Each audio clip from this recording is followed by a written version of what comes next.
बिलावल भुट्टो जरदारी साहब काजी फैज ईसा को जो खराज तहसीन पेश कर रहे थे, जो डोंगरे बरसा रहे थे, ये वही काजी फैज ईसा हैं जिसने पाकिस्तान की सबसे बड़ी पार्टी को बेनिशान किया।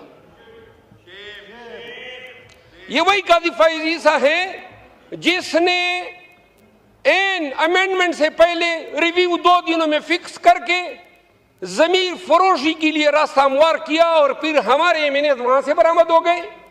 और वो एमएनएज, अब वो एमएनएज जो थे हमारे पहले कोलीग थे, वहां पे गए, यहां हमारे अरब दोस्त भी मौजूद हैं, लेकिन उनको अरबों अरबों रुपए मिले थे।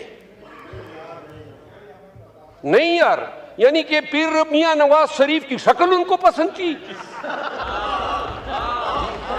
हाँ, अच्छा, यानी बड़े ही बेजोक लोग थे।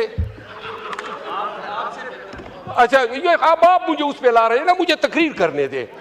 इस पे खुश होते हैं जज साहिबान के हमें अदालतों में माई लॉर्ड पुकारा करो। अंग्रेजों के दौर में लॉर्ड्स हुआ करते थे और वो जज हुआ करते थे, तो उनको हम माई लॉर्ड्स कहते थे कि खानदानी शजरे उनके लॉर्ड से मिलते थे। यहाँ पे तो अब जिस तरीके से इफ्तिखार चौधरी ने भर्तियों का सिलसिला शुरू किया और जो जज साहिबान एलिवेट हो गए, और अब जो सुपीरियर जुडिशरी पे जो अदलिया बैठी हुई है, वो उस समेत बंदियाल भी समेत, वो भी कोई इतना मायनाज जज नहीं था, उसने भी दड़न तख्ता किया था। ये देखिए, कोई आपका, कोई हमारा, कोई हम पे मेहरबान, कोई आप पे मेहरबान।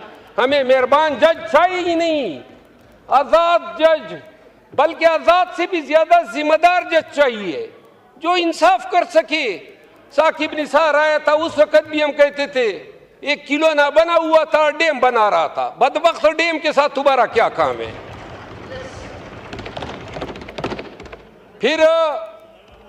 फिर आप ये देखें, फैज ईसा के बंदियाल आया 12 बजे, उसने अदालत भी खोली, और फिर वही बंदियाल साहब थे, सुप्रीम कोर्ट ने तारीख में पहली दफा फैसला दिया, और जब हुकूमत ने आंखें दिखाई तो उस फैसले पे कोई अमल दरामद नहीं हुआ। इससे पाकिस्तान में कानून की हुक्मरानी की बेखनी हुई। जनाब अली, गुजारिश ये है कि ये जो